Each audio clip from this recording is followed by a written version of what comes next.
Off we go, and we close down the month of April with this. It's a Ravens Lunch Hour live stream. It's the 30th. It's a Wednesday. So good to be back with you here inside the vault for a Ravens Lunch Hour live stream. I'm Bobby Trossett. She's Sarah Ellison. And we got a jam show coming up for you, including 2 featured guests. One by the name of Balal Kone, the Western Michigan corner, and one of the litany of picks that were selected in the 6th round this past weekend. It's Ravens rookie, and he joins us in literally 6 minutes from right now. Brooke Pryor will be at 12:40. We'll take a look at the AFC North from the Pittsburgh perspective and how they did over draft weekend. But first, Gerald McCoy, Sarah, a monstrous prediction for rookie safety. And he's the first-round pick, of course, Malaki Starks. That and a whole lot more is what we have coming up. When you say monstrous, it's absolutely monstrous. On NFL Network, they were asking who are the way too early picks for defensive rookie of the year, and McCoy, of course, picks the Ravens first rounder. All right, let's move to the defensive side of the ball now. Gerald McCoy, you're way too early defensive rookie of the year. What do you got for us? I'm going to go with the guy who said was the best defensive player in the draft, Malaki Starks, man. This guy is a playmaker. He's already on a really good defense. We got a guy that can roam, make plays, just roam the field. He can go sideline to sideline. He can cover you one-on-one, but he doesn't have to do much. You got Kyle Hamilton back there. You got Roquan Swift in the middle. You got Matabike in the middle on the defensive line. They drafted Mike Green, and you got my guy, Kyle Van Noy, who just came into his own, had his best season. This guy's a playmaker. I believe they're going to put him in great spots. And what I love about the Baltimore Ravens is that the vets and the Hall of Famers that have played there, they come back to They all come back. So arguably the greatest safety of all time, and Ed Reed coming back to mentor a guy like this, I like him. Okay.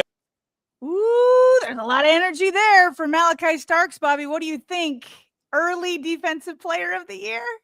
It's early and it's lofty. It surely is lofty because I'm old enough to remember when Zach Orr got up at the podium about a year ago, a little less than a year ago, and claimed that that's moving forward the expectation for Kyle Hamilton, not rookie defensive player of the year, but DPOY. And we were all kind of like, whoa.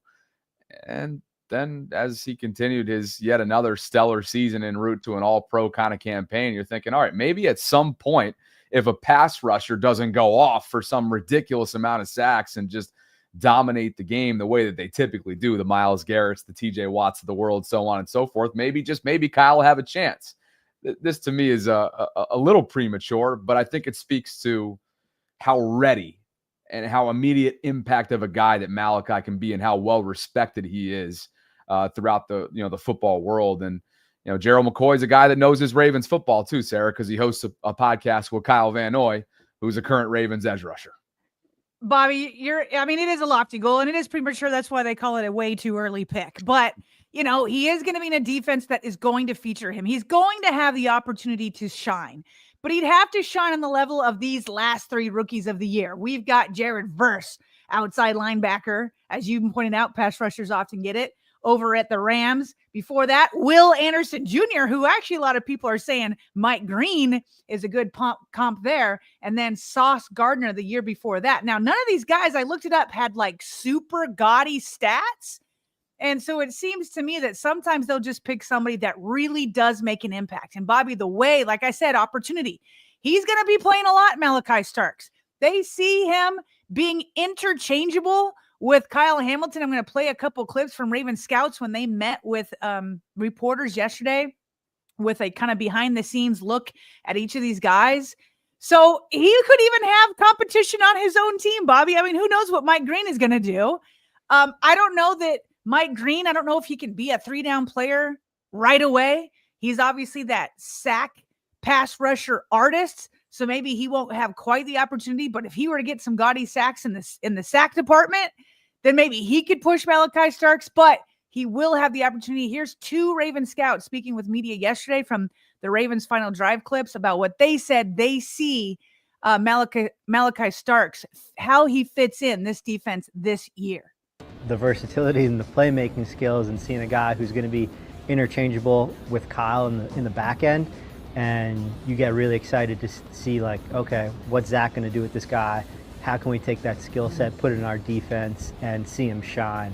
So, I mean, just like you said, the range, the ball skills, the competitiveness, the tackling, just putting all those things together and getting to put him in there with Kyle and AD, gets us all pretty excited. Yeah, I think probably free, utilizing the speed and range to go over the top and, make it tough on quarterbacks to complete passes. I don't know if there's one thing that he truly can't do, but it's just how challenging it is to find a safety with legitimate ball playing, ball hawk skill set like that. So putting him at the thing that he does the best will kind of change, but I think his rarest and most elite skill set is that. See, Bobby, that's what you notice they're pointing out at one point. They said, yeah, free. I imagine the question is where does he best fit in within the defensive backs? And I think that he was saying free safety might be the best. And then the second scout saying, what does he do best? It's those ball skills. It's going up and finding that ball. That's how you can get on the national radar to get awards like this. It's going to be a tough task. The last time a Raven had won Defensive Player of the Year was 2003 with Terrell Suggs. And before that, it was Peter Bulware in 1997. So it's been a minute, and he's going to have plenty of competition. Malaki Starks is. Look at all of these rookies just in the first round, Bobby, just in the first round. Travis Hunter, who knows if he's going to play more offense or defense? I think it might be offense, but then there's Abdul Carter. He's going to be a monster. He's an early pick for many people. Mason Graham, sometimes tougher for defensive tackles. Tons of edge rushers. Michael Williams with the 49ers. Jalen Walker with the Falcons. Shamar Stewart over there with the Bengals. Derrick Harmon could be huge this year. James Pierce Jr., Maxwell Harrison, Jahad Campbell with the Eagles. He's going to have a lot of competition from the first round alone, let alone somebody that could come up sneaking in from the second or third rounds or later, that's some sort of dark horse candidate for this award. Yeah, we know how these things go, but hey, I like a good lofty goal the same way I think we both appreciated what Zach Orr had to say about Kyle Hamilton. Let's build these players up. Let's get them shooting for the stars, which is exactly what Gerald McCoy is doing there. And I have yet to find somebody around the football world that didn't think, right, or doesn't think that it wasn't the perfect fit for Malaki Starks in Baltimore, given the need, given the player, given the championship pedigree, given the, of course, what'll be fun to watch is, and I can't wait till Todd Monken is inevitably asked about this. He used to be in Georgia, and that's where Malaki played his football. So they were up against one another in practice over those years. That'll be fun to get Coach Monken's perspective. Who just joined us via the waiting room is a Ravens rookie who heard his name called on day 3, one of many that did for the Ravens in the 6th round on Saturday this past weekend. And my, Sarah, he had a bunch of different stops throughout college. He landed in Western Michigan, and now he lands in Baltimore. 6'1", 190, a corner by the name of Balal Kone. We're thrilled to be joined now by the Ravens rookie here inside the channel. Congratulations, man. And I got to tell you, too, right now you are halfway upside down. So if you could change your camera angle so that we can see you face up, it'd be perfect. Maybe that way. Oh, there it is. Yeah, thank you. Welcome to the show, man. We just wanted to congratulate you, and we're so thrilled that you heard your name called and that you're willing to do this. And we're great to meet you. Thank you, man. I appreciate it. I'm excited that you got my name. You got my name right. The pronunciation was good right there. Well, let me hold myself accountable here because in the pre-show meeting, we're coming off like 20 hours of combined coverage this past weekend. Yeah. That's what happens when your team that you cover has 8 picks on day 3, one of them with you, of course. But I botched it as Cone all weekend. I got to be honest with you. Ooh, now we're face to face. So you're here now, and I appreciate the compliment, though. And just to ask, is BK an acceptable nickname? Are we cool with that? Okay. Yep. Yes, ma'am. Yeah, that's what I go by. Excellent. Well, BK, it's so wonderful to meet you. I'm Sarah Ellison. I used to work there at the Ravens for about 13 years. Couldn't be more excited for you. Tell us what the last week has been like for you. Just filled with excitement and joy, just having a dream come true, But then kind of just now, really just snapped back, got back to work, got back to knowing how much I need to really develop as a player. So it was really fun weekend. I had my brother on FaceTime because he was in Australia, but like I think he fell asleep and I just kept buzzing his phone and buzzing his phone. But nah, yeah, it was really fun weekend being there with my mom, being here with my mom, and just the excitement she had for me. Yeah, it was great. It was great. And did I hear too that it was a little bit extra sentimental given that it was the anniversary, or I guess it was the birthday of your late brother, the day that you were drafted? Is that true? Yeah, that was true. Yeah, Man. it was so crazy. My brother even was like, we were going into the next day. He texted me that night, just like it's not no coincidence, and I was like, damn sure it's not. I just got chills as you said that when you said it was no coincidence. So, Yeah, BK, for those, obviously you're new to the Baltimore scene. We've got, yeah, plenty of people here that want to get to know you better. One thing that I've read about, but obviously don't know too well, is you just seem to have overcome. You talk about your late brother. mhm, You seem to have overcome a ton of adversity. Can you kind of maybe introduce yourself a little bit to our audience and talk yeah. about the adversity you've overcome and the person that it's made you today? Um, yeah. Honestly, really just been through, seeing a lot of different perspectives that have like just built me into the man I am today. But starting from I was born in Minnesota, but I moved to West Africa when I was a little bit younger. Um, Financial reasons, my parents couldn't have me and my brother here at the same time, so I was there, and I learned my first language was French, and so coming back here to the States was like really hard transitioning throughout languages. Took me a little bit until like maybe like around fifth grade, sixth grade is when I started really picking up on English again. Yeah, my little brother passing into my freshman year of high school made things a little difficult in my family. A lot of things went different ways for my parents splitting. So I had to move in with a different family, and that helped me just transition into a better time in high school, kind of. And so from there, I kind of finally got in a stable mindset of where I can focus on my future a little bit more.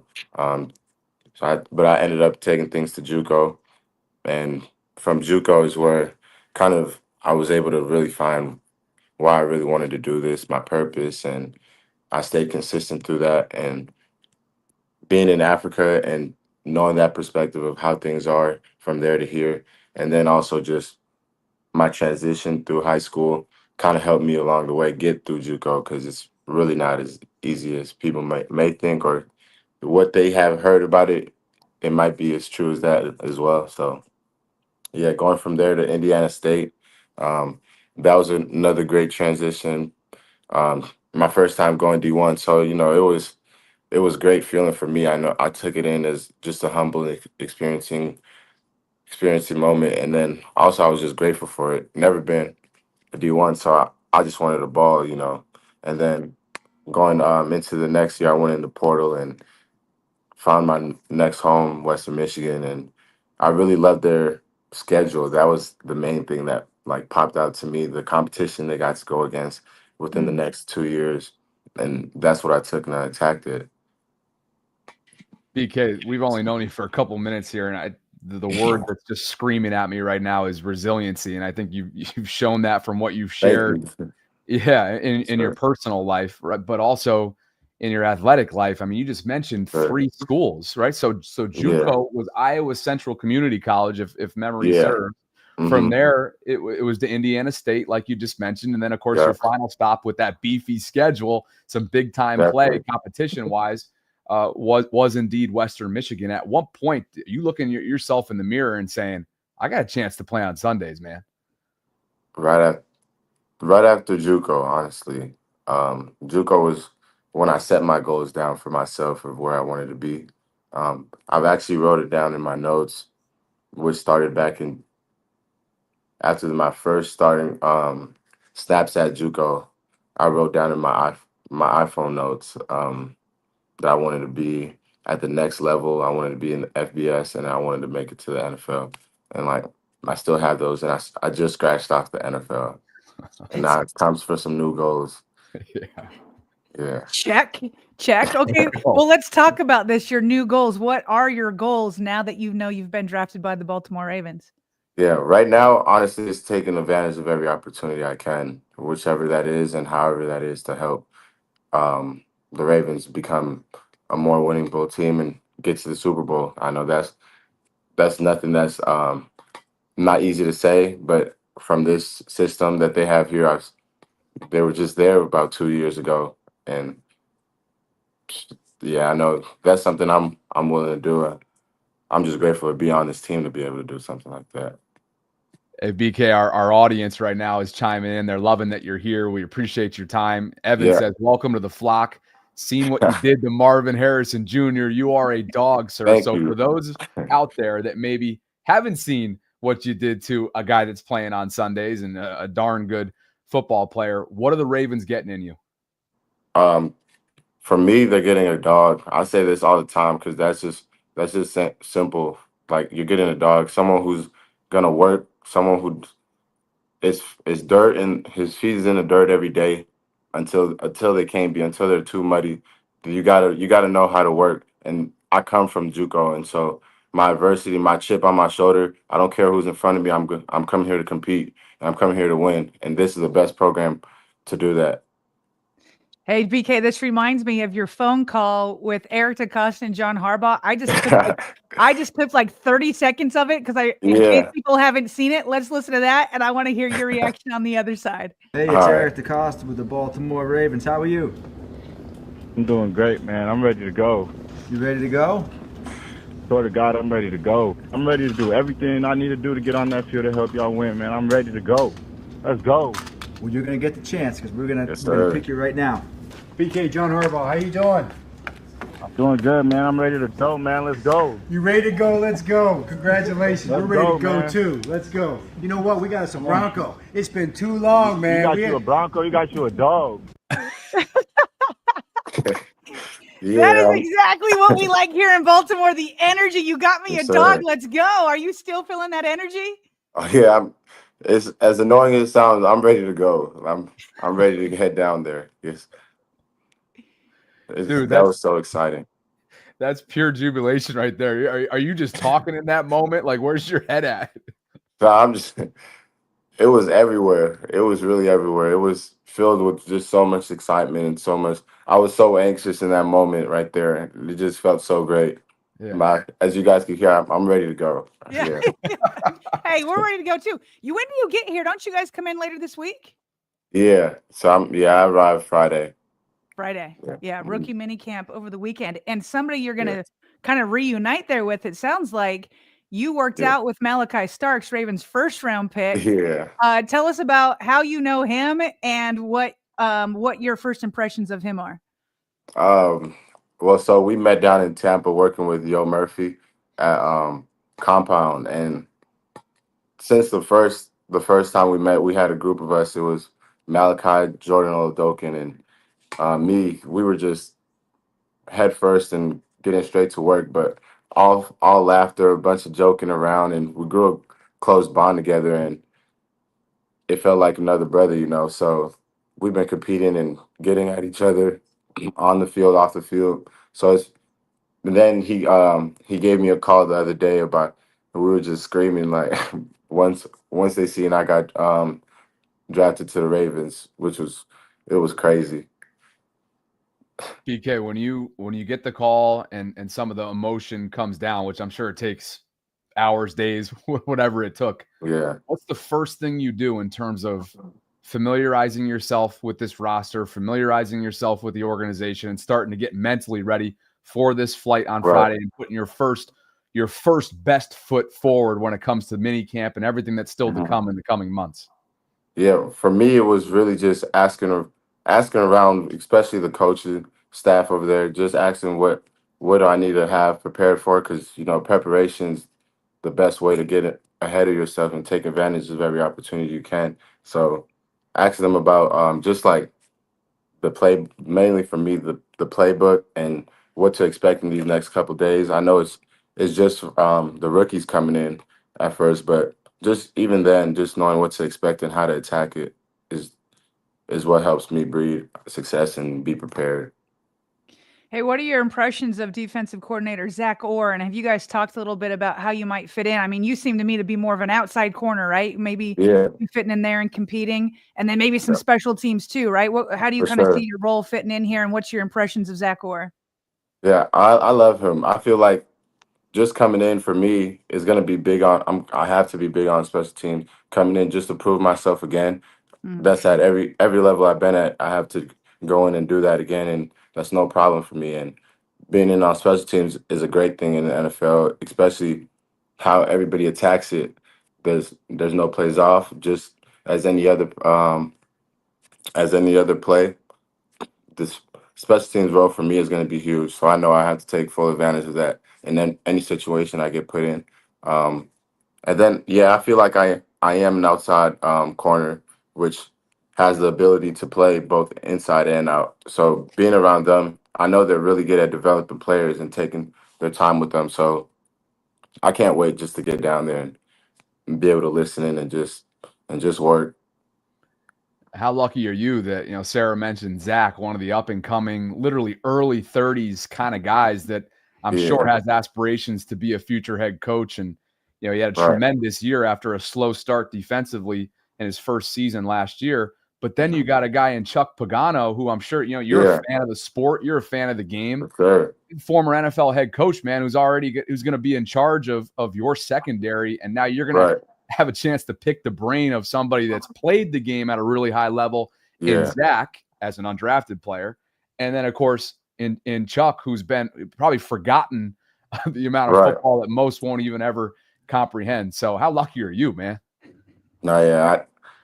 And I keep getting told that, and it really is now coming into for me to see that like I am in a really lucky position and going to the Ravens. I keep saying it. I'm really truly blessed because those guys I've already with Pagano. I've already been able to chop it up with him just a little bit about what they're expecting and how their defense is looking for the next season. So, yeah, I'm just excited to go.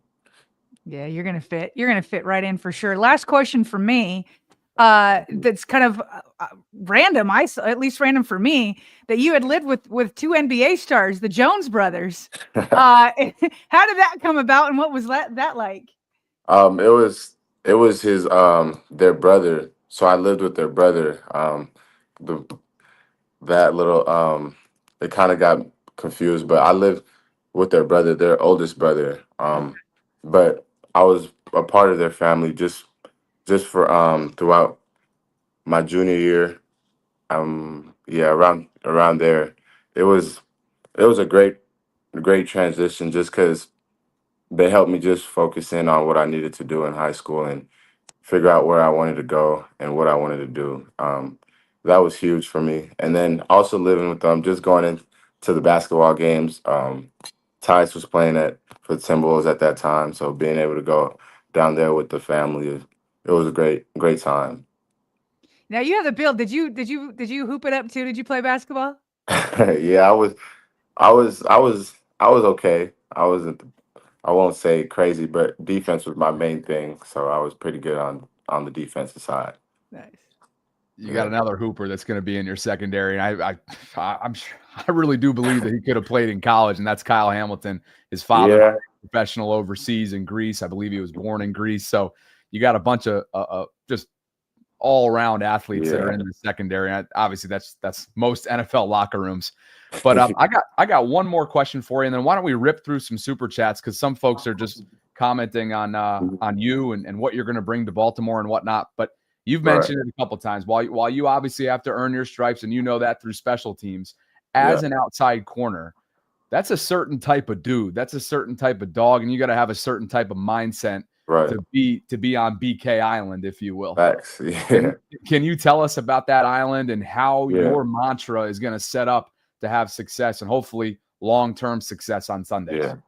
Yeah. I think it's my confidence, as any corner should have. Your confidence is going to be wherever takes you the farthest, and your confidence comes from how well you're prepared and what's your preparation like, what's your routine like, and how confident in you that you really practice your routine to the top notch. And that's just the type of guy you're gonna get from me and my high energy. It's not ego with me, it's just my confidence. So I hope a lot of people see that. That's the type of guy that's out there on that island. Man, you can't just come out here just jogging around. Better strapping up. Sarah and I are going to be looking for that island. Yeah. All right. We're going to be looking for that island. As soon as camp gets out, we start seeing footage coming out from one winning drive, man. Dreams hits us with, if Kone wears 37, I'll buy his jersey. You have not been assigned one yet, have you? No, I have not. Okay. Not sure why Dream says 37. Let's get it regardless. BK came on the show. Let's get his jersey regardless, people. Come on now. 37 is a lovely number, though. Jemmy 93 saying he's ready to go. We know that for sure. Deshaun says one thing we'll never have to ask is, quote, is BK ready to go? Remember this, Zio. Yeah. And you know what's funny about you, BK, is you come across as relatively soft-spoken, but when we always interview players, Sarah, I feel like this was often the case with Roquan. We did a show with Roquan a couple of years ago, and he would come on. And obviously, this is one of the most ferocious linebackers in today's game. There's something about that switch that turns on come game time. How do you turn that on, and why do you come across as so low key in front of the camera? Yeah, I get told that a lot, and I think I save all of my energy just for the game. Honestly, I'm never really rowdy, but like I can get a little rowdy, but usually I'm just down to earth. I'm really just a normal person until I step onto that field. I don't know. There's a lot of emotion that comes on the field with me and a lot of things that are going on, and that's the best. That is like my sacred place, and where I feel like every expression of me is shown. So yeah. Can't wait to see it, man. And I think it's contagious. Sean saying it's time to go here. Yvette says, welcome to Baltimore. Love your energy. And we do as well. We love that you actually were willing to carve out some time. I'm sure it's just been a whirlwind these last few days. Like you said, your wheels up for Baltimore on Friday. We wish you the best, and we hope to do this again down the road, man. Best of luck. Yeah, I appreciate you guys. Thank you. Appreciate you, BK. Best of luck this weekend. All right. See you, Raven fans. Later. His first impression, and I think check box for Mr. BK. He said, I'm in the NFL. Cross that off my list. That was awesome. And a special thanks to his representative, Dan, who I've been going back and forth with over email. They were kind enough to facilitate this for us. Yeah, again, he does this out of the generosity of his own time and his interest. And he did seem interested in getting to know you guys on the other end, the Ravens fans. So that was awesome. And Sarah, what was your first impression of BK? Yeah, no, he said it really well. He said confidence, but no ego. That for sure is who he is. A lot of energy. You could hear it in that phone call. You could hear it here. He called himself before that. We even played that video, that audio. He called himself a dog a few times. He talks about being confident over on BK Island. He talked about like the significance of everything with his brother in Australia saying, hey, you getting drafted on the day that it's our late brother's birthday. And he's like, this isn't a coincidence. I get chills. Thinking about the adversity he's come through. It's somebody that's like, it's easy to root for. He brings the energy.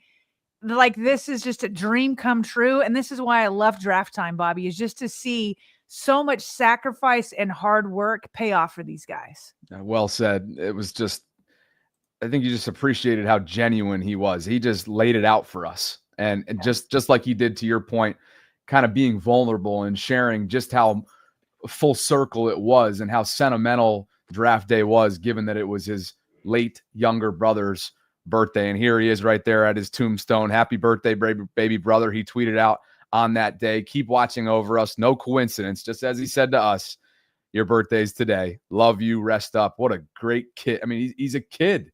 You know, he's a great young man, and one of many that heard their name called in that 6th round, 178 overall. We have more super chats to get to. We didn't skip over you. Brooke Pryor joins us in just a second here for the Steelers perspective. Kelly Harris, first and foremost, and Katie Ramey both became channel members just within the last day or so. So Katie and Kelly, thank you both for all the love. You guys can help us get to 100. We're 8 out. I checked before the show, Sarah. We have 92 channel members who are supporting the show as official Voltrons. We're 8 out. Just saying, if you guys want to help us get to that hundo figure, please do so by clicking on the link that's in the show notes. And it's also a pinned comment right now in the live chat. Sean Coles is showing us love. And Evan Burstein dropping a $20. There we go. He said, I said in Discord I'd throw $50 on chat if Malaki was a guest. Still got to show love for all the work you both put in this offseason. Fun fact, in Vanoy's last 35 games, he has 26.5 sacks. Really? In 35 games? Woo! He said that's the third most behind Bosa and Hendricks. Goodness gracious. Appreciate you, Evan. By the way, spoiler alert, we're trying for all rookies, hint, hint. We're trying to track them all down as much as we possibly can. What I Say Junior says, you can't be making me look bad in the Discord. I got to match it, E. Showing love as well. Joe Jenkins, I'm sorry that I missed this one when we had BK live. He wished him a well and welcome to Baltimore. The Vault is the best Ravens coverage anywhere in Joe's mind. We as Ravens fans struck gold with Bobby and Sarah. Hands down, go Ravens. Joe, thank you so much for that. Sean says, positive reinforcements. Keep up the good work, guys. And I think we are fully caught up to speed, which is perfect timing because our friend and somebody who's definitely become a constant here inside the Vault just popped into the waiting room. It's ESPN's Brooke Pryor, who, of course, covers the Pittsburgh Steelers. And as promised, this is the first of 3 days to finish off the week, Sarah. We'll take a look at the AFC North divisional opponents and how they fared over draft weekend. And I think you're going to be able to tell us just how wild it was in Steelers country. So as we always say, first of all, great to see you. Happy offseason, Brooke. How would you say the draft was graded-wise? And if you don't want to do grades, how you overall speak to the state of the Steelers coming off draft weekend? Well, I'll do a pass-fail scale instead of a graded scale. And I'm going to say the Steelers passed the draft with the caveat that they need to still figure out the quarterback situation. I feel like I've said that 500 and now 501 times this offseason. Because as we know, they did not take a quarterback until the 6th round in Ohio State's Will Howard. Definitely still a developmental guy. I think of him more as the high floor, low ceiling type of quarterback. And that's not a bad thing by any means. To me, it gives them some more stability in the room, stability for the future. A guy that at least fits the loose prototype of Mason Rudolph, potentially Aaron Rodgers, just gives them another quarterback that's not drastically different in terms of playing style, the way that Justin Fields and Russell Wilson were not the same quarterback. But I think that they did a really good job in addressing some significant needs with their first 2 picks with Derrick Harmon and Caleb Johnson. They went into this draft having extreme urgency in addressing the defensive line. And then they also knew, hey, we really need a running back because we let Najee Harris go in free agency. They did not pick up his 5th-year option. They didn't sign necessarily a big name running back in free agency. Bringing in Kenneth Gainwell's good depth, but not necessarily an RB1 or a significantly different style than Jalen Warren. Caleb Johnson gives them that different body type, different physicality in the way that he runs. So, and then they picked up Y.A. Black there in the 5th round? Excuse me, I'm so excited. I just can talk forever about all these guys, but they doubled down in filling in the defensive line with that pick. So top to bottom, I think they did a really good job as long as they sign another quarterback going into camp. Well, let's dig into that a little bit more. I just read your article this morning on what the Steelers draft class tells the world. And you said it's one of 3 things. I'll let you kind of break it down. What do you think their plan is going forward at the quarterback position?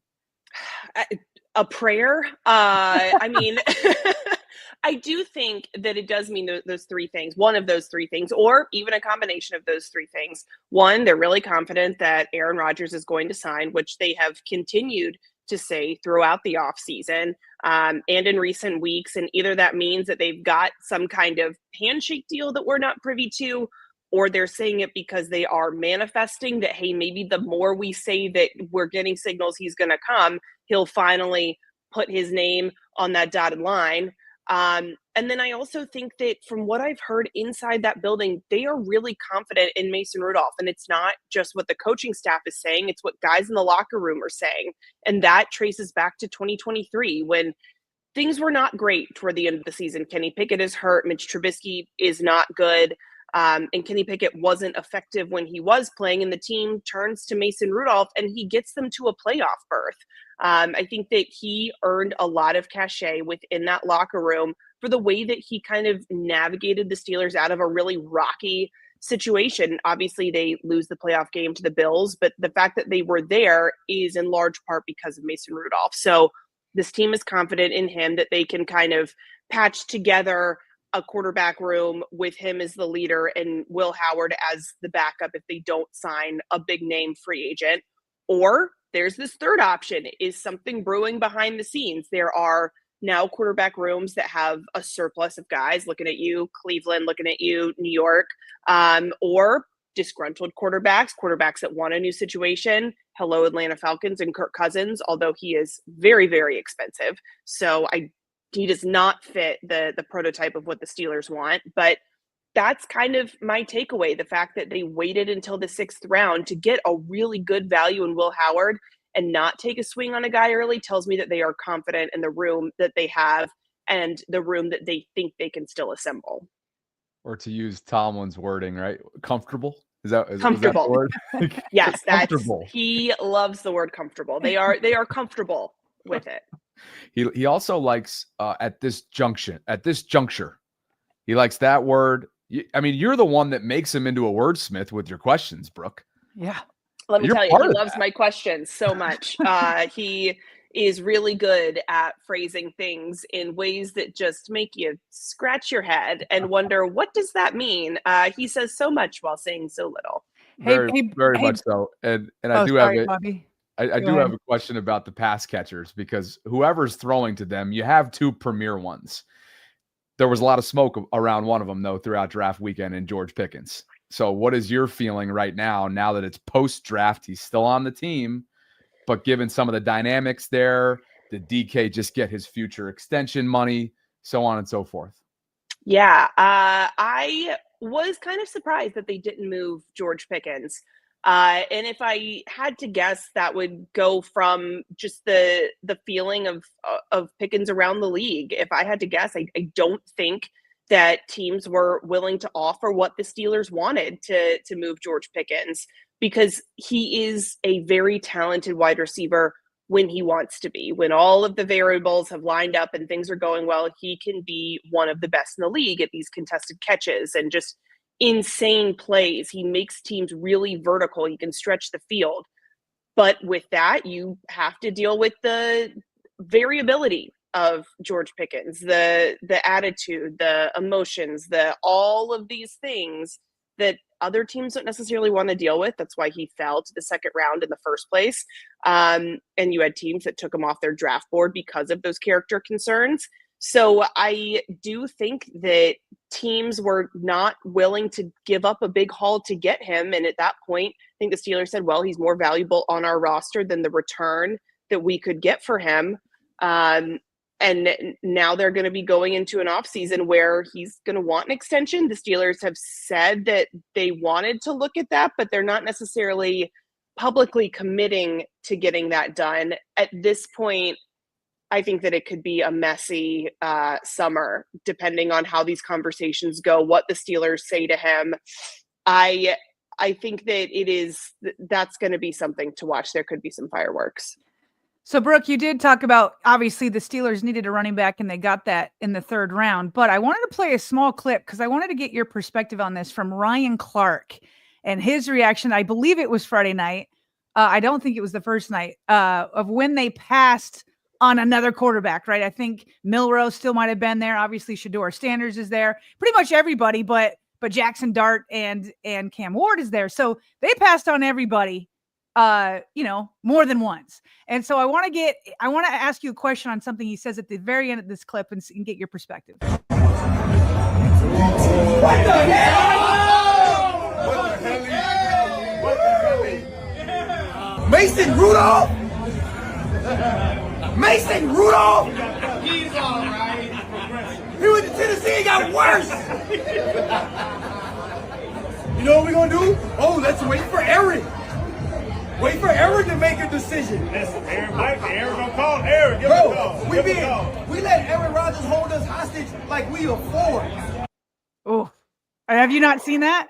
I had not seen that. Well, Ryan Clark knows how to make a statement, many statements. I don't think the organization feels the same way that he feels in terms of the being very anti-Mason Rudolph.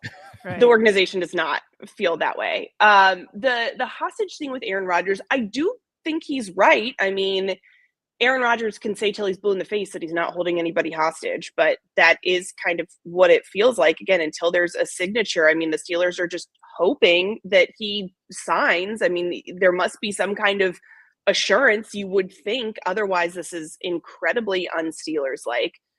The other thing is, though, this team did not want to reach on a quarterback because they saw firsthand what happened when they reached on Kenny Pickett a couple years ago. If you are wrong in your quarterback evaluation and you use a premium pick, a pick in the day 1 or day 2 of the draft, and it doesn't go well, you set your organization back even further.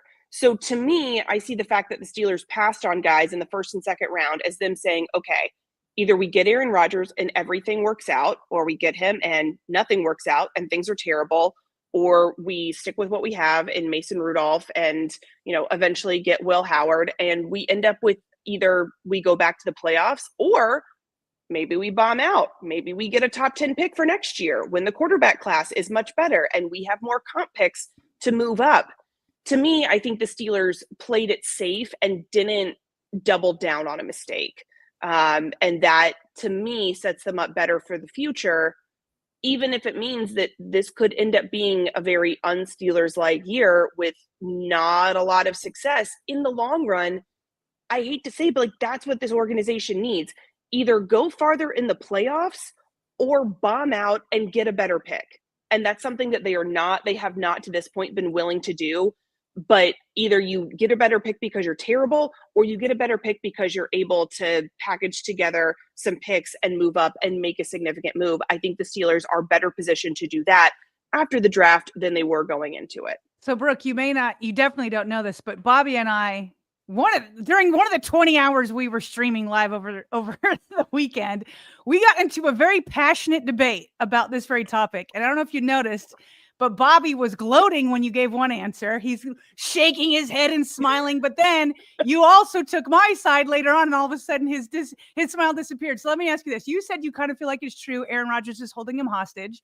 My argument is that really, if they really like somebody in the draft, they would just have gotten him regardless of what Aaron Rodgers does. So here's my question. Is them not picking a quarterback until the 6th round more a function of him holding them hostage, or that they just didn't like anybody in the draft?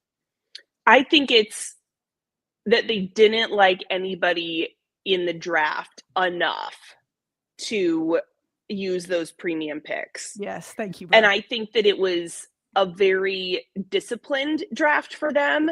I felt like, because I do think that Aaron Rodgers is holding them hostage in a way, or at least he is keeping the wheel of distraction going. We are still talking about it. But I think that if there had been a prospect that they felt like is a game-changing quarterback, they would have gotten him.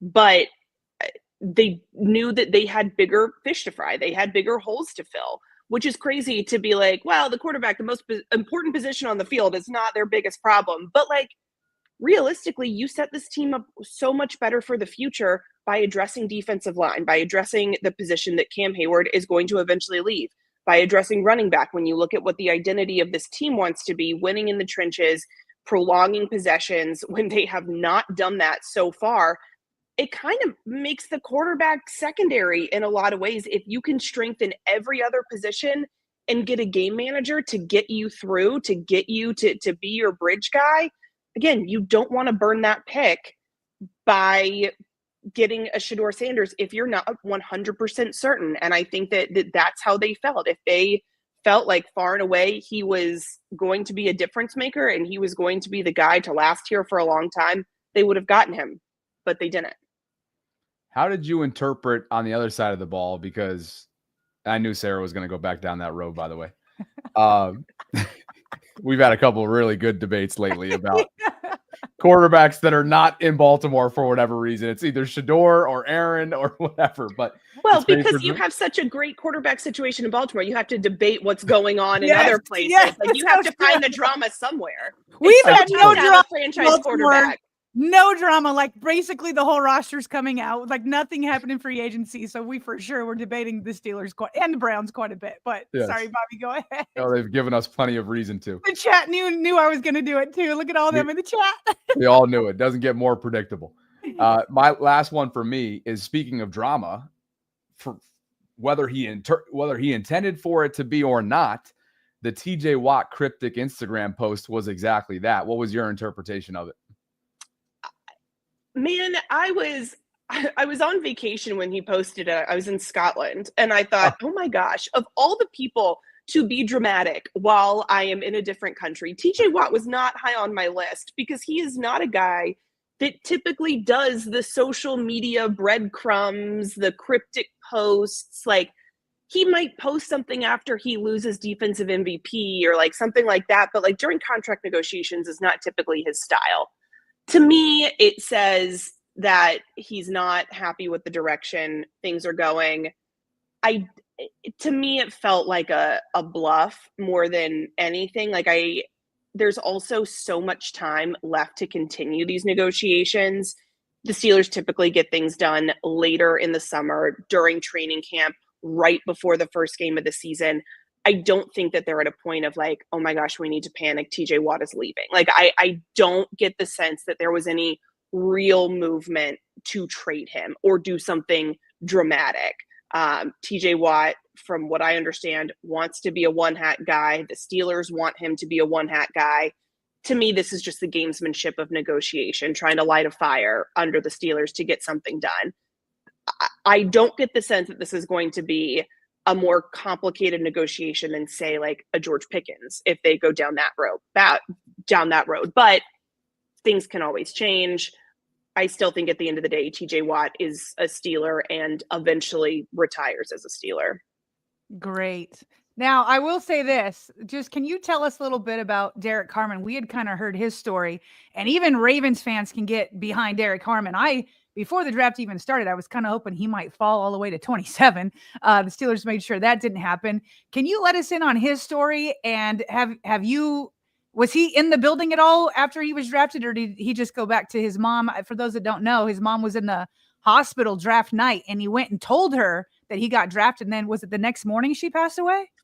From what I understand, I think it was later that night. Okay. From what I have gathered, I have chills thinking about it, because it is so heartbreaking, and he said bittersweet. I think that I had been texting with some people that, some behind the scenes of what it's like when you're a beat writer during the draft is we're all in the media room, and in Pittsburgh, there's just a small TV in there, and that's what we're watching the draft on. And once the Steelers make a pick, and even throughout the draft, the volume is not very high on the TV. We're all working. Certainly once they make a pick, we're muting it. We're getting ready for conference calls, press conferences, whatever. And so I think a lot of us in the room were aware that his mom was dealing with some pretty serious health issues. I've been texting some people about it. And then I got a text that ABC was running a package on all of these brain surgeries that she'd had, the stroke that she'd had, that he had used his NIL money to buy her a handicap accessible van to transport her in her wheelchair. And then we get on the conference call with him, and one of the reporters asked, the question that we ask every guy, what was that moment like when you got the phone call?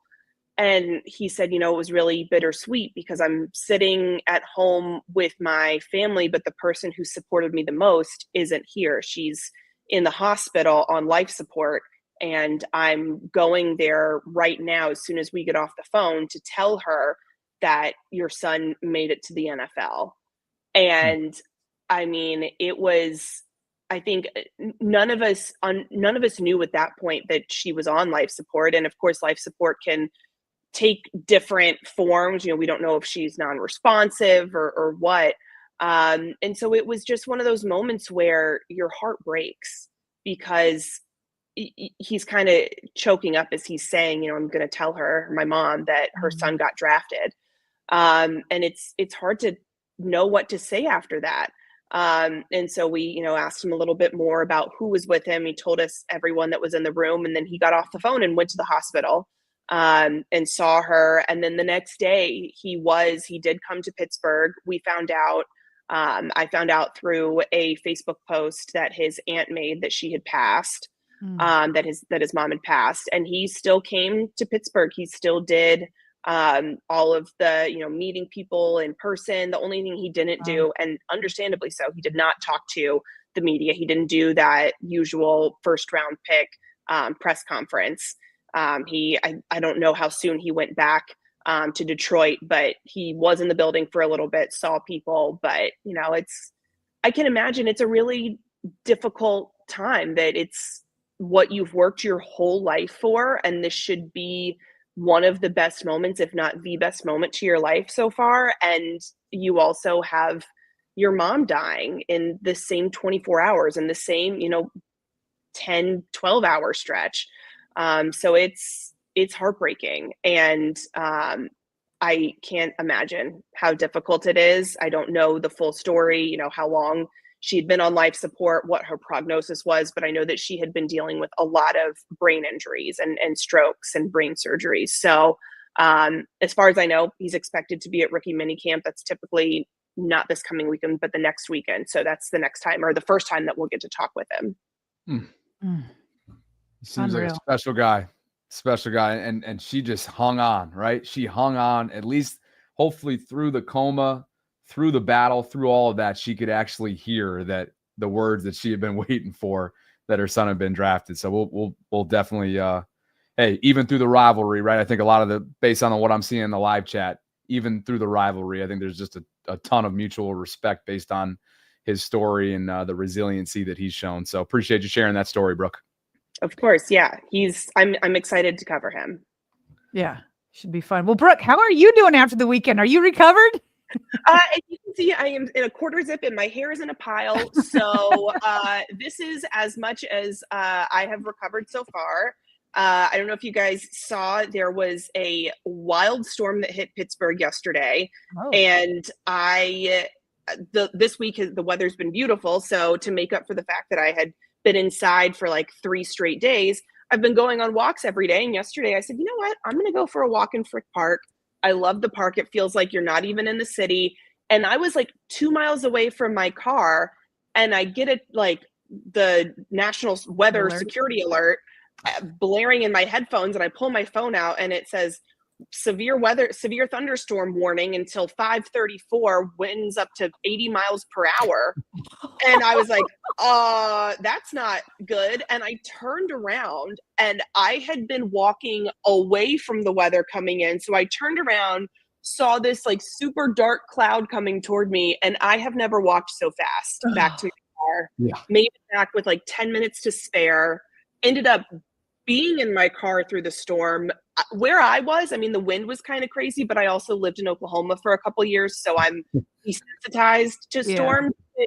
I didn't have power for a couple hours last night. There are a lot of people in Pittsburgh who still don't have power, and it could be out for up to a week. There's trees down everywhere.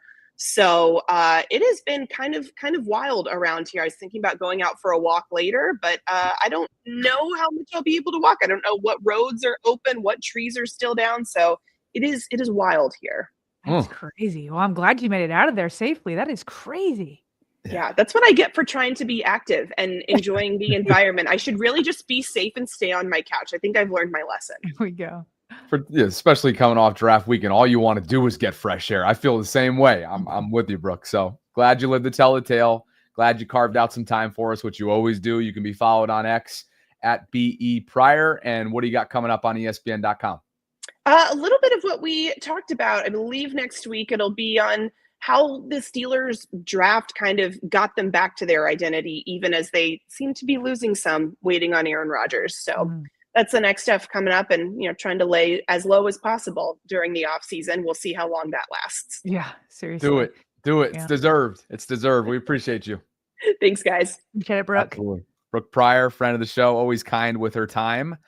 And Sarah, while we were live and still are live, we got some news from Eric DeCosta and company via a statement. The Ravens are exercising the 5th-year option for Kyle Hamilton with the goal of working toward a multi-year contract extension. Nothing surprising about this, but this is ultimately what the organization wants to do, right? And sometimes when you're not there quite yet, all right, we're going to place the 5th-year option on you. We're going to exercise it and hopefully get this deal done as soon as possible. Eric DeCosta went on to write the following regarding his center, a former first-round pick. While we will not apply the 5th-year option to Tyler Linderbaum, it is our intention for him to remain a Baltimore Raven long-term. It's important to remind ourselves here that Tyler is and has become quickly one of the top centers in the entire league. A 5th-year option value of $23.4 million would have been $5.4 million more than the highest paid center in the league makes on average per year. Okay, so just keep that in mind. He would have been a hefty price tag. And ultimately, unfortunately, when it comes to balancing the team building and also positional value, you got to be looking at Kyle Hamilton as the more, again, I'm air quoting it, right? The more valuable player when it comes to this money decision that Eric in the front office just made. Oh boy, is it a deadline-driven league or what? Because tomorrow was the deadline. It is April 30th. May 1st was when it had to be done. So Eric DeCosta waited to the last minute, and this is as exactly as we predicted based off the money that you just said, Bobby. Like for Tyler Linderbaum to get a 5th-year option, it just would not have made any financial sense because center money is clunked in with all offensive line money, and so those tackles who get paid a ton of cash get a lot of the cap space that would be added into it. So no reason why you should do that with Linderbaum. Go ahead and get yourself some insurance on Kyle Hamilton. Buy yourself some time, but sooner than later is better because the money for safeties are just going to keep going up and up and up. Same for centers, but I like that in this, he made his intentions clear. Yeah. Like this 5th-year option is only being used as a way to continue our negotiations. And Eric DeCosta has done that several times with the franchise tag. I can't tell you how many times I've seen it with Suggs or other great players, and then they never even end up playing on those franchise tags. We'll see if that's what they do with Kyle Hamilton, that maybe he'll never even play on this 5th-year option because they get a deal done before the season starts. But he has said before that he's juggling a lot in the air right now. And when it comes to contracts, even though there's not new unrestricted free agents that they're pulling in from other teams, he has been busy with his own players. And so there's the Lamar Jackson contract extension that I'm sure he's been talking about with Lamar. Then he's got these 2 extensions. And to be honest, maybe all 3 of them kind of come together at the same time, right? It's all kind of like a puzzle. It's like a puzzle. How can we make this fit long-term until we know exactly what Lamar Jackson's going to cost? Or vice versa. So these are a lot of different puzzle pieces where he's trying to keep one of the top centers in the league. He's trying to keep one of the top safeties in the league. And then in my view, he's trying to keep the top quarterback in the league, an MVP, as we know, perpetually in the MVP conversation. So he's got to work all of these together. And as soon as he can get 1 or 2 to commit, I think that all the rest will just kind of fit together.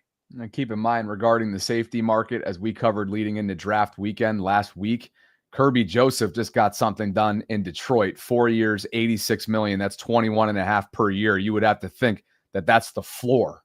That's the floor for Kyle Hamilton. And you get the sense that he's going to reset that thing comfortably based on Joe Corey's projections, somewhere in that 25 range per year. And my, oh my, it's going to be deserving, Sarah. It is going to be deserving for what Kyle Hamilton brings to the table. And that is something that just came out from Ravens social media accounts a short while ago. And by the way, the chat is reminding there's also Derrick Henry that they're trying to figure out. Correct. And so there's definitely a lot going on. Hopefully this can all kind of be figured out over the next couple months. And then once training camp starts, it's kind of in the rearview mirror. Correct. That leads us to a few closing quick hits, super chats, and bouncing. Clemson football announced that look who is going into their Hall of Fame, the Tigers Hall of Fame. It is DeAndre Hopkins, who played for Clemson from 2010 to 2012. He has been around, Sarah. He has been around this league for a long time. and he is going into he's going to be forever immortalized as a Clemson Tiger. I mean, I'm sure, completely earned and completely deserved. It's really cool. I mean, this is really cool. We just had Balal Kone on, and we see how happy he is and his dream coming true and just what these milestones mean for these players. And so DeAndre Hopkins, obviously, he's got some work still to do with the Ravens. And hopefully that ends exactly where we all hope it ends, with some beautiful new jewelry on their fingers. But having a moment like this where you become immortalized in your college ranks, and maybe he could do so in the NFL also, big honor to him. So congratulations to DeAndre Hopkins, and hopefully that just kicks off good news for the entire year. Elsewhere, this was a fallout, as Tom Pelissero notes, from the prank call over draft weekend. The NFL has fined the Atlanta Falcons $250K and their defensive coordinator, Jeff Ulbrich, $100K over the leak of Shedeur Sanders' personally issued, or I guess I should say NFL issued, cell phone for the draft. It was strictly given to him and other draft prospects for the call. And obviously, Jax Ulbrich, who is the 21-year-old son of Jeff, found the iPad, found the cell phone, and the rest is history. He has since obviously apologized via Instagram story. By the way, I don't know how much effort he put into it, Sarah, because he misspelled Shedeur's name in the apology. But anyway, that is that. And this is ultimately a little bit more of light punishment for guys and teams, obviously, that are paid very handsomely. But this is the NFL in response to what happened this past weekend. Can you recap, other than the misspelled word, what was his basic sentiment in the Instagram? ChatGPT. I'm sure he just copied and pasted from ChatGPT. Are you kidding me? No, but it was simple. It was just very simple. It was just, I mean, you want me to grab it? It was so simple. I don't know how else to describe it besides that. I just didn't know if he was like, this was it didn't feel sincere to you. It wasn't like heartfelt, like this was the dumbest move of my life. I'm sorry to my dad. I'm sorry to Shedeur. Sorry for the embarrassment that it brings. Like nothing like that. I'll let you decide. Here it is on the screen. I don't see it yet. So there we go. On Friday night, I made a tremendous mistake. Shedeur, he spells his name wrong. What I did was completely inexcusable, embarrassing, and shameful. I'm so sorry I took away from your moment. It was selfish and childish. I could never imagine getting ready to celebrate one of the greatest moments of your life, and I made a terrible mistake and messed with that moment. Thank you for accepting my call earlier today. I hope you can find it in your heart to forgive me. Oh, well, I wouldn't describe that as ChatGPT. I mean, they talked. First of all, that's cool of Shedeur to take his phone call. You know what I mean? Yes, very much so. Like people talking about his interviews and all that kind of stuff, and like that's just cool. Like he didn't have to take that phone call. I'm sure that was a bigger relief for Jax than it was for Shedeur. Sometimes those phone calls, it's more for the person who's asking for forgiveness than the person that grants that forgiveness. And so that was cool of Shedeur to take that call and listen to what he had to say. So.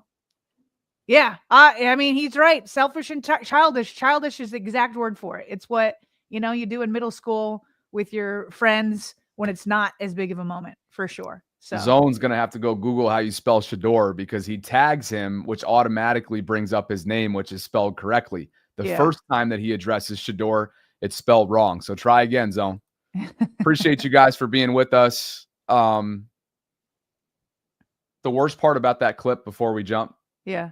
Was the fact that his buddy was videoing it, and there was like a humorous element to it. Yeah.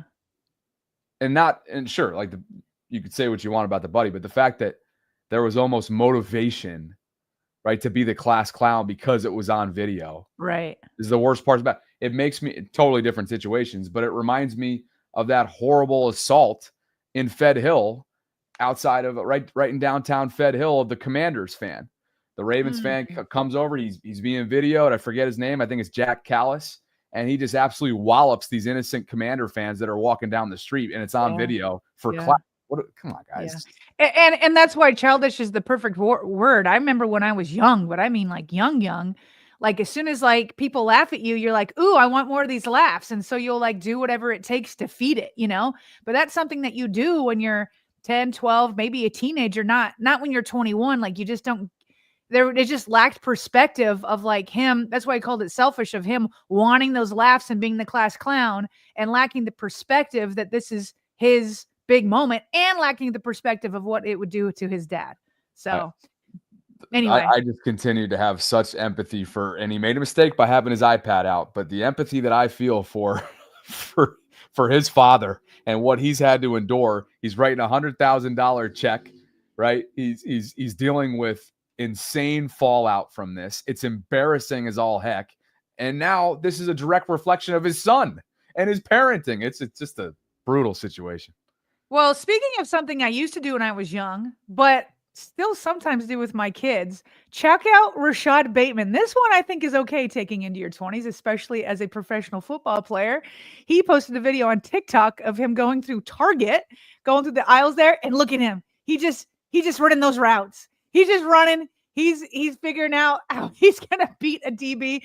Bobby, this one reminds me of Kevin Zeitler. Remember when he was at his wife's birth for one of their children while he was a Raven, and he's at the hospital, which, by the way, if you have an epidural, can be super boring. So a lot of people were giving him crap, but I was like, if my husband was doing this, I'd be fine. We had popcorn and we were waiting for the baby to come. But he was doing his pass rushing sets as an offensive lineman. So I like it. It's in his blood. He's got on a caption of it saying, he's got a brain emoji. Then he says 24/7. Football is on this man's mind. Bobby, I feel like last year was a little bit of a breakout season for him, given that he was coming back from injury and he had double-digit touchdowns. It's like, let's go 2025. Let's go another year and take another step forward. For a second, and maybe you're not familiar with these videos, Sarah, because TikTok is not, and it's not something I use, but I know you definitely don't use it. I thought that was going to be one of those classic prank type things with the shopping cart and the customer in front of him, that he was going to pull off some sort of prank, but really it's just for the love of the game, bait. Get it done. One last quick hit real quick. Something tells me, remember Malaki Stark said he got a weird question about what the color purple, describe it to a blind person. And we all thought this has got to be the Ravens, right? It's Ravens or Vikings. Well, Luke Kuechly, while he was on the Up and Adams show, she asked him what's the weirdest thing that happened to him during a pre-draft interview. And he said it was John Harbaugh. He went into a room with a bunch of Raven scouts, and they went through the room and named everybody. There was like 20. And then John, with like a straight face, was like, okay, let's see your recall. What's everybody's name? And he got super red and he went through like 3 names. And then John was like, nah, I'm just messing with you. But Luke said it threw him off for the rest of the interview and almost ruined his whole like experience there. And so now I'm like, was it John? Was it John messing with somebody? Was it John messing with Malaki or EDC? Because now Luke's got me thinking. So there he is. A Hall of Fame linebacker there saying John Harbaugh ruined his combine interview experience. Okay, think about it. This is not just some random former NFL player. It's Luke Kuechly that's sharing that kind of vulnerability. I love it. Slide Blitz 34 says, still mad we didn't trade some 6s, meaning some of their 6th round selections, to move up in the 4th to get Jack Sawyer and D Walker. What's D's first name? I'll get it in a second. Pittsburgh and Buffalo got them, and I know it will come back to haunt us. Sawyer Joe Jenkins. Nice. What's that? Sorry, Sawyer would have been nice. Joe Jenkins. ESPN is saying the over-under for the Steelers is 8.5 wins. I mean, that's always them. That's since Roethlisberger left. It's like, put out 8.5. About a 500 team. Which one do you want, above or below? Deion Walker is who he was referring to. Name escaped me. Katie Remy. Is it Ramey or Remy, Katie? You're going to have to let us know because you're a new channel member. Remy or Ramey? Which one do you think it is, Sarah? I think it's Ramey. Well, it has the E first, so I would say Remy. You do? Okay. But Katie, let us the know. more what's the word? I mean, like popular name. It's what's it's more used. Let us know, Katie. But happy 36th birthday to your son. Very much so. And appreciate for you becoming channel member, and appreciate all of you for spending some time with us today. It was a jam-packed one. We had 2 featured guests. And as always, if you guys could do it, it really goes a long way. And honestly, Emery reached out to me about this, thanking me for, I don't know if he knew that I was telling everybody to go thank our guests, but it goes a long way. And so if you guys would tweet at BE Pryor and let Brooke know that you appreciate her time. Here's that Twitter account right here, at BE Pryor. And then Balal's, and you can just follow him in general because he's officially in Baltimore, is at Balal K, BK, at BILHALK. We really appreciate both of them. And those videos will be, as they always are, available in our best of section, condensed format, short form content. Okay, Katie's wow, saying okay. that you're correct. Yeah, it's Wow, Raimi. surprised by that. Yeah. Surprised by that. There we I was swayed by the way that you were pronouncing it. So Raimi, we're going with Raimi. Thanks, Katie. Justin Holt, Gordon C., thank you both for believing in what we're building. This is your monthly shout out because of the support that you give us through Patreon. If you guys are interested in doing the same and joining this great community, you can do so by visiting patreon.com/RavensVault podcast. Justin, Gordon, appreciate you guys. Thanks for all the love that you give the Vault. And I noticed that there were a ton of comments when we had BK on of appreciation.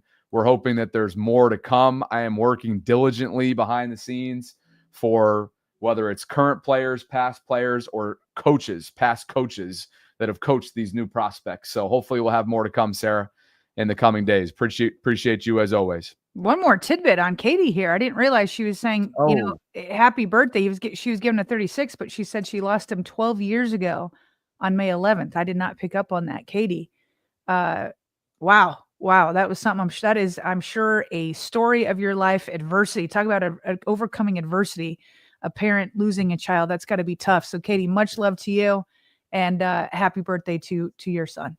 Yeah, I didn't put two and two together on that either, but yeah, I guess in honor can be multi-use, but regardless, that's worth another display. And Katie, we are thinking of you, the entire Ravens country, thinking about you today. Appreciate the support. Thank you for becoming a channel member, and we hope that you have a day of remembrance. All love. Yeah. With that, if you could like the video on your way out, subscribe to the channel if you haven't already done so. Hit that notification bell. You can always email us in the meantime at BaltimoreRavensVault@gmail.com with feedback, your thoughts, positive, negative, anywhere in between. Thanks for all of our channel members. You can click on that link that's in the live chat right now as a pinned comment if you want to help us hit that 100 mark. We're closing in on it in terms of official Voltron channel members. Tomorrow, we will be joined by Kelsey Conway. Don't do it. We're going to be joined by Kelsey Conway tomorrow. That was a dad look. You're ready to have kids. That look was like, don't do it. The live chat can be our knows. The chat knows what he's talking about. You already know. Kelsey Conway, Bengals beat reporter for the Cincinnati Enquirer. We're looking forward to that. And we have Mary Kay Cabot. So Tony Grossi from Cleveland cannot make it.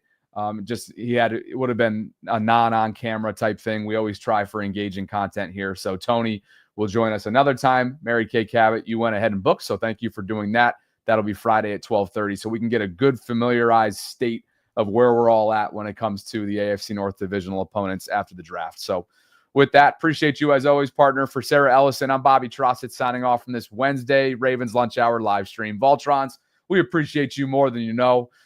We don't say it all the time, and sometimes we get mad at you, but we love you at the end of the day, and we'll catch up with you in another 23 hours. The madness never carries through. Never, ever, ever.